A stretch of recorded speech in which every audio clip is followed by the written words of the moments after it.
Hello, everybody out there in YouTube land. It's your t-shirted historian. Good music, isn't it? It's time for another unboxing video. And this time, we're looking at Panic at the Dojo. Here it is. Print on demand. Never read this before, never looked at it.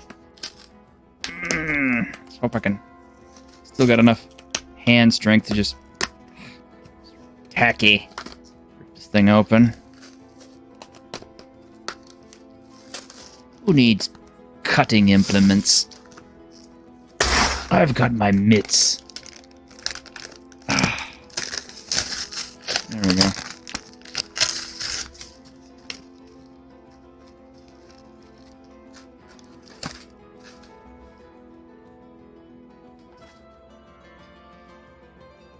Here we are. Panic at the Dojo by Vale Mini. This was a print on demand through Drivethru RPG. There'll be a link for that, for this book at the end of the video, or at the bottom of the description. In the description box, sorry. But yeah, Libera Gothica Games. And it kind of interested me because this is a fighting game based TTRPG. So I said, well, heck yeah, let's check it out.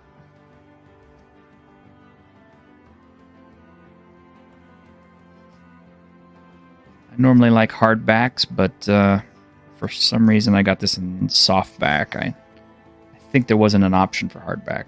There might have been, and I didn't see it.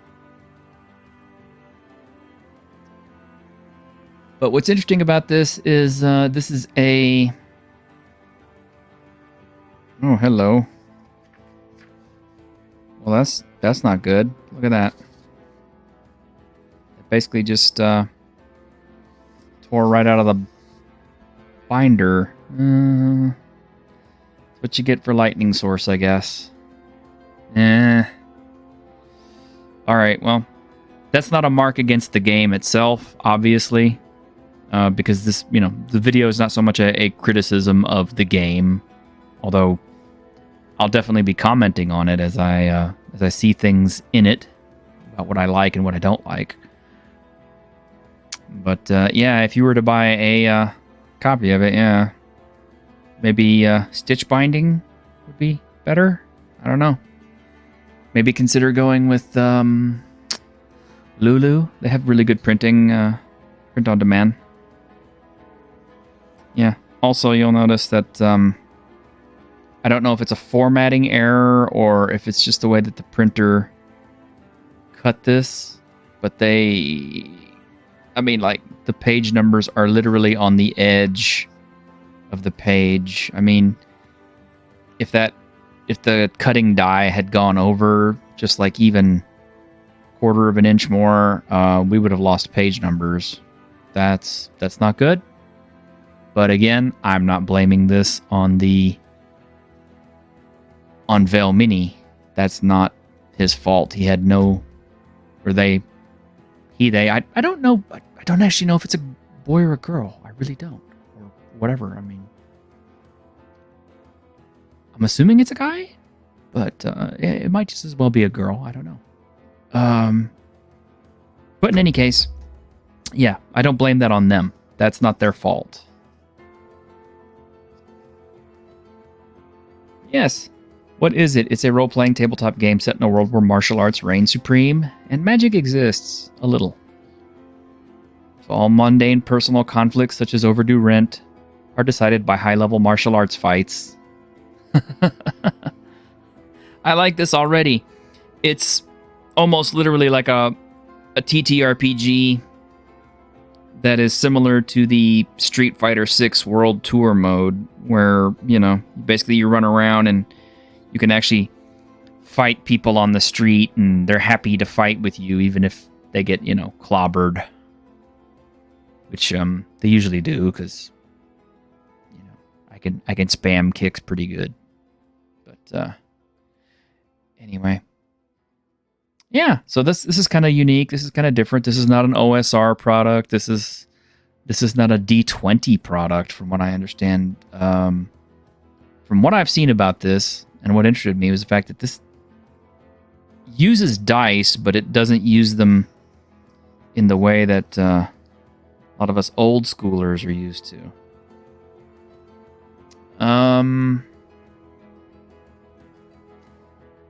So right away, it's kind of a no frills, very simple,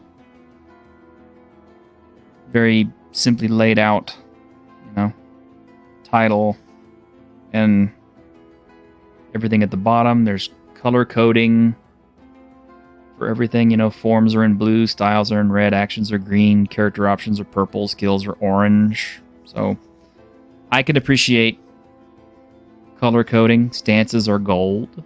That helps you find stuff a little bit quicker in the book. It also definitely says that, one, you can't be colorblind if you want to read this, and two, it needs to be printed in color. Which I would have thought, they might have gone with something a little bit more eye-catching. This is just a critique kind of thing, but maybe instead of going with colors for these kind of things, do color and maybe a change of font or a sidebar or something like a table, a chart, anything to kind of break it up a little bit. My problem with this is it's all very, straight up listed. Like they wrote this all down in a text document and then just transferred it over one-to-one. We do have actual grid-based combat from the looks of things.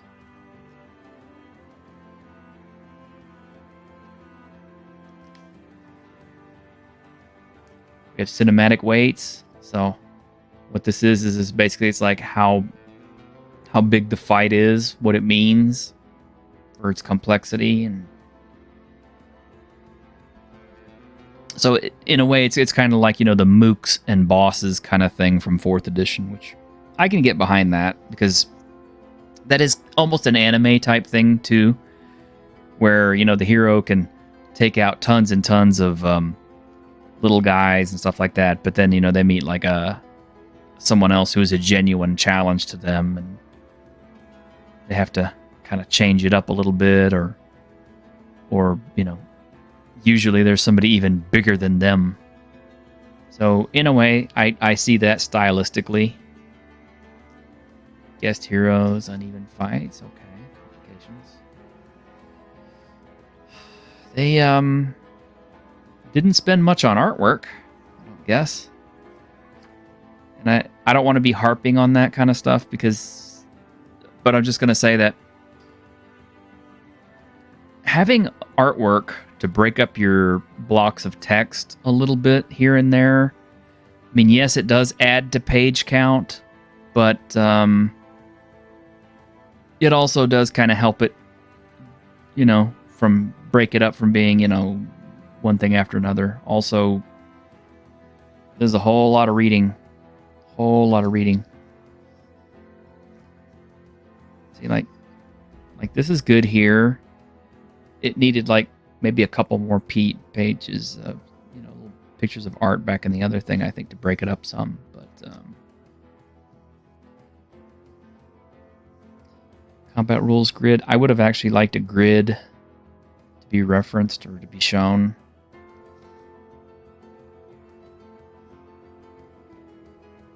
Health bars. Initiative meter. Okay. Oh, no, here we go. Now, see, this is... I like this. This tells you that this is important stuff that you need to look at and how it's laid out. I really don't know a whole lot about the game other than it uses a lot of action dice and tokens, and depending on your numbers and stuff like that, you'll roll dice for everything as far as what what you're wanting to spend it on. But my understanding of the game is that it is a lot more strategic than the normally swingy D20 based combat. That was one of the things that kind of pulled me to it. This may be a case of one of those games where you need to sit down and play it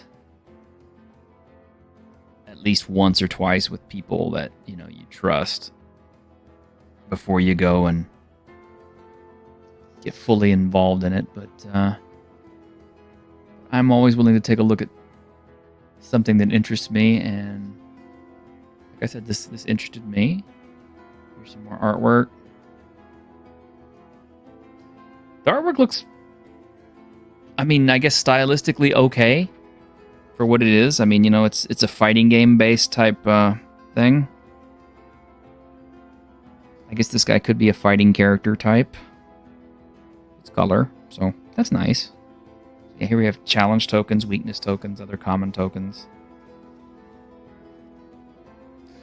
Okay. This is more in line with what I'd like to see a lot more of. Game about fighting at its core. You have stances, you have forms, you have archetypes, which are a collection of styles and abilities. Okay. I like that. There's some breaking it up a little bit more.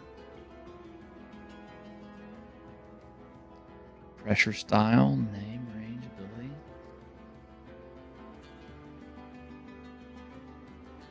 Slide in, teleport 2 spaces. Secure, speed tokens, high efficiency, throw. Here's actual forms. Not real crazy about these pieces. They look a little... but I'm not sure who they got to work on all the art for this, but it looks like it was cribbed from various sources and things, so it is what it is. Blaster form, control form. I would have liked to have seen more illustrations of some of these things. See, I don't know. Maybe it's just my opinion, but this kind of thing falls into the realm of almost like a superhero type game. And superhero type stuff to me suggests comic books, which suggests visual, striking,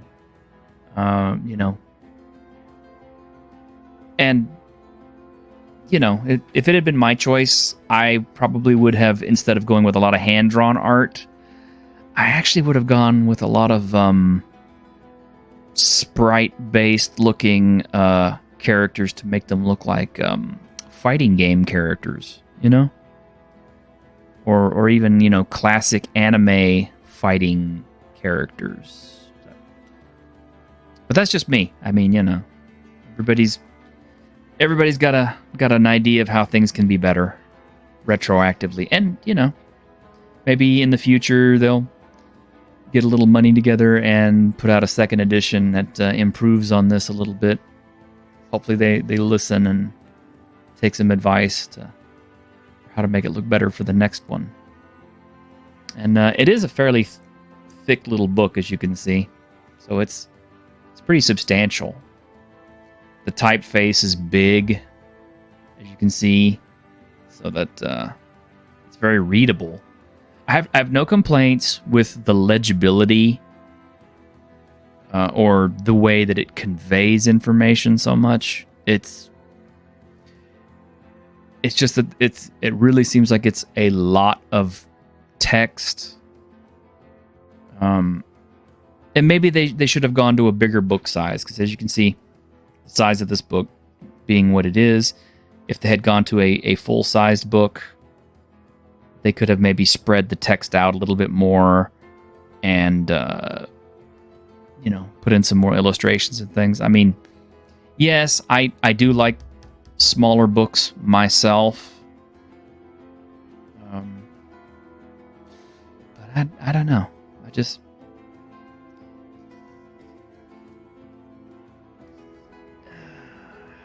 Okay, power form, shadow form. Vigilance form.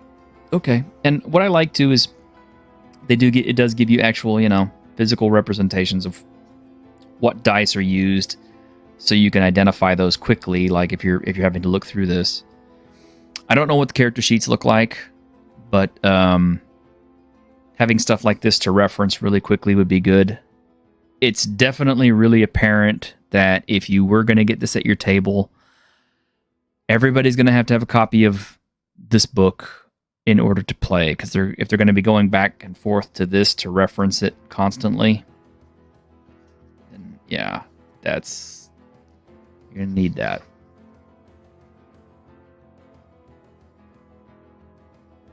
I don't know why they went with two different color styles, but hey. So focused, infused characters, archetypes, angels. Here we're getting a little bit more artwork and stuff. Singing style, winged style, shining style. Cyborg style, I guess.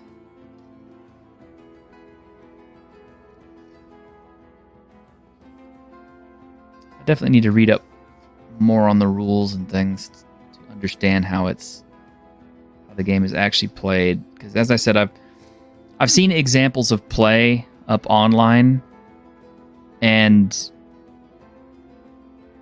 despite how this book looks, the game system itself actually looks pretty cool. So don't necessarily let the layouts and stuff dissuade you. I definitely think it's probably worth giving it a try.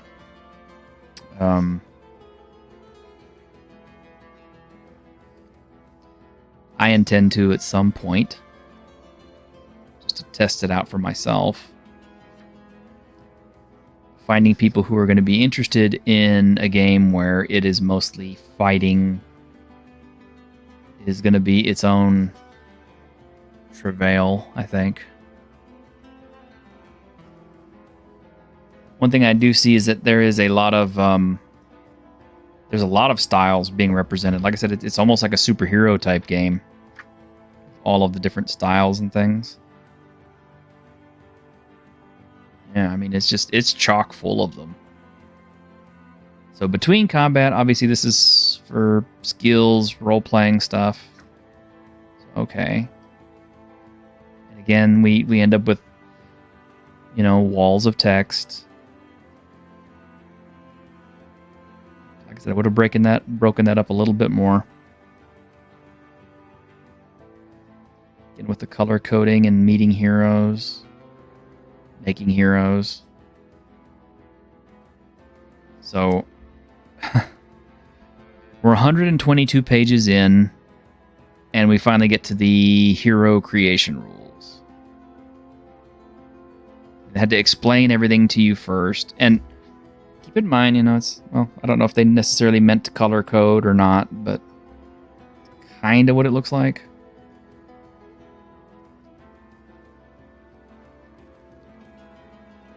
Yeah, kinda. But 122 pages in to start your character creation rules, I think I would rethink that for another edition. Just saying. But anyway, hero building advice. I think I would have put this probably would have been the very first thing on my builds, archetypes, reference list. And something I would have liked to have seen too is I would have liked to have seen some actual examples, and they could have cloaked it kind of cagily. Like, let's say I wanted to play a Shoto character from Street Fighter, right? They could have created an entire, character sheet with stat blocks and everything for a Shoto character, and they wouldn't have, they couldn't call it Ryu or Ken or even Akuma, but they could have made that character and then, said, put something under it like, use this type of or build this type of thing if you want to run a character like Ryu or Ken or Akuma, Because if you're going to base this around fighting and stuff, and obviously, the inspiration is things like, fighting games and possibly fighting anime and all that, I really think you need a lot of examples to help you understand the kind of characters that you're interested in and that you want to build. It's just my 2 cents. Hey, I'm just reviewing the book as far as what the materials and what how it's laid out and what it's set up. I'm not necessarily giving you a critique of your system itself. The system itself, from what I've read, from what I've seen online, actually looks pretty good. I would not have purchased this if I didn't think so. But the book layout is a little lacking, I guess. Yeah, see, here's a whole set of powers. This is a focused hero. But really, what kind of character is this? It says focused hero, mastermind control, elder power, training mountain. But who is this most like, Is this character like Rugal Bernstein? Is this character like, Geese Howard? Or is this character like Dalseem or someone else? Come on, man. I'm a fighting game guy. I really am. So I want to get more enthused with this. I want to get more involved with it. I want to be able to sell this to someone else because I want them to play too. And the best way I'm going to do it is if I get somebody else who is a fighting game enthusiast, and I know a few, and say, hey man, you're a role player, and I know you like, Tekken. Wouldn't it be cool to play a role-playing game where, you could actually play Kazuya Mishima or, or Eddie Gordo or somebody? Well, this game can kind of can let you do that. And see, this character right here is very much like Eddie Gordo, or this character here is very much like King from Tekken, That's all I'm saying. And I'm not trying to be insulting or anything, because like I said, I do think it's a cool product.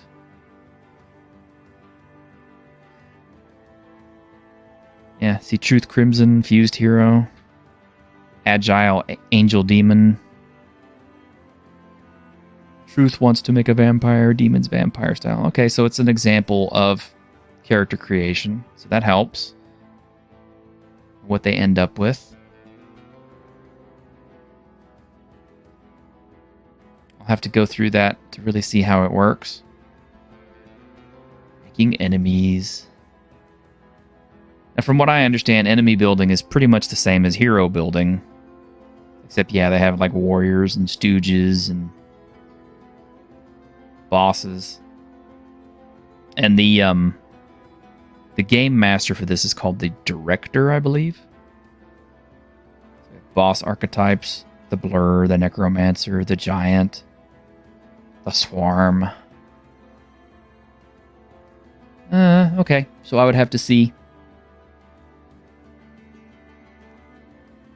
the tank, the Untouchable, the vehicle.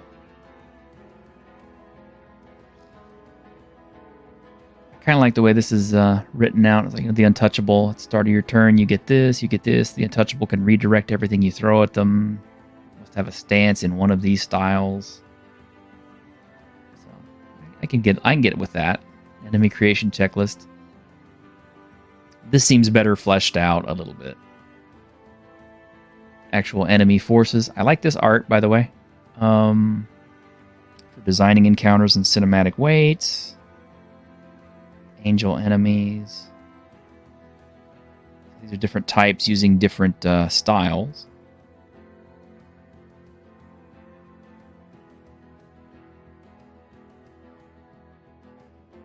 Again, I'm just not keen on this art style, but that's just me. Cyborgs build power over time. combo for focused attacks. Yeah, now I'm getting into it more. It's kind of weird. It's like this book is a little bit written ass backwards. 'Cause all the cool stuff that you want to pull people in is way back here in the book, whereas the front is all just kind of like loaded with text and stuff. You know, if I was like a casual and I just saw the stuff, I probably wouldn't be too enthused about it. If I saw this kind of thing in the front of the book, I'd probably enjoy it and be more interested in it quicker, especially if you flesh it out with some more artwork and more examples, from actual, fighting games or fighting anime or even, fighting shows. I mean, but that's just me. That's just my design theory,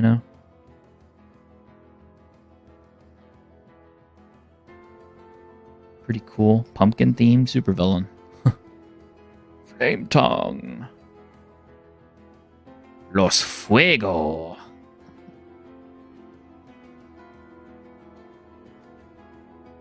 Is there a picture of her? Is that her?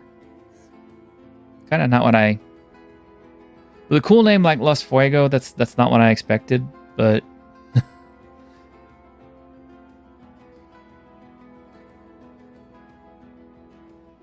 yeah.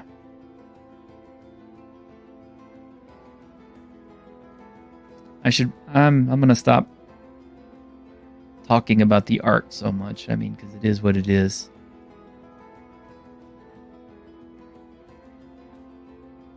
Pompadour Rex. Teach your enemies.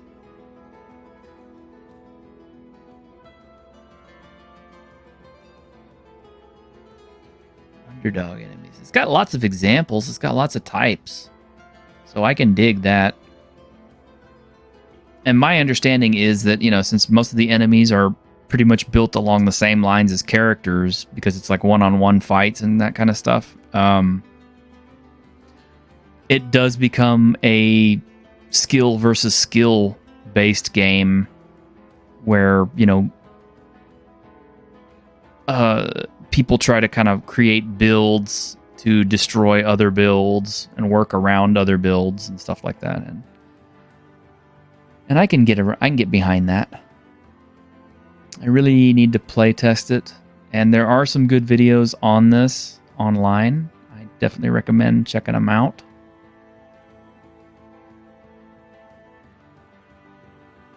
Like I said, I'm not so much giving you an evaluation of the material so much as I'm giving you an evaluation of the actual layout of the book and what's in it. Maybe Lean, the friendly giant. Okay, this is a backer boss, so this apparently was kickstarted, I think.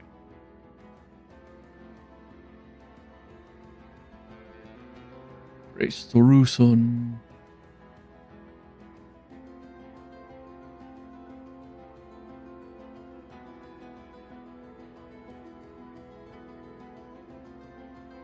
Big J. That guy's just cool, man. I love that picture.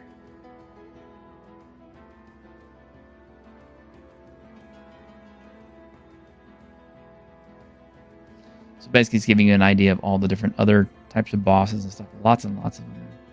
There's all the Kickstarter backers. And another detailed glossary and index, which is almost basically the same stuff that you had at the beginning. And here's our basic action chart at the end. So there we go. That's Panic at the Dojo. Like I said, I believe in the system. Because I think the system, from what I've read and what I've seen, is good. Whether or not it's conveyed easily and in a fashion that draws people in and makes them want to play this is kind of a different matter. I do think this could be improved by a lot, but it is pretty cut and dried. And I think, if you did take the time to sit down and read the rules and build characters and see how the combat works and the skill systems and everything works, you probably have yourself a decent game. And definitely something that not everybody's going to be into, because, it doesn't seem like the focus of the game so much is getting treasure or anything to that, grade of adventure like we're necessarily used to in your classic TTRPGs. So it is kind of what it is. But like I said, I like it. It is definitely a more in-depth combat system than I have seen for a lot of other role-playing games. And since the combat is the primary focus of the game, I do think that does necessitate some very deep mechanics. And this system does seem to have them from what I've seen. But, judge for yourself. If you're interested, you can pick it up on Drivethru RPG. The link for that will be down in the description box. And, hey, there you have it. It is what it is. Obviously, you can get this on PDF or you can get it on POD. If you do get it in POD, yeah, I guess be careful because, have accidents like this. Thank you very much, though. This has been T-Shirted Historian, and we'll see you next video.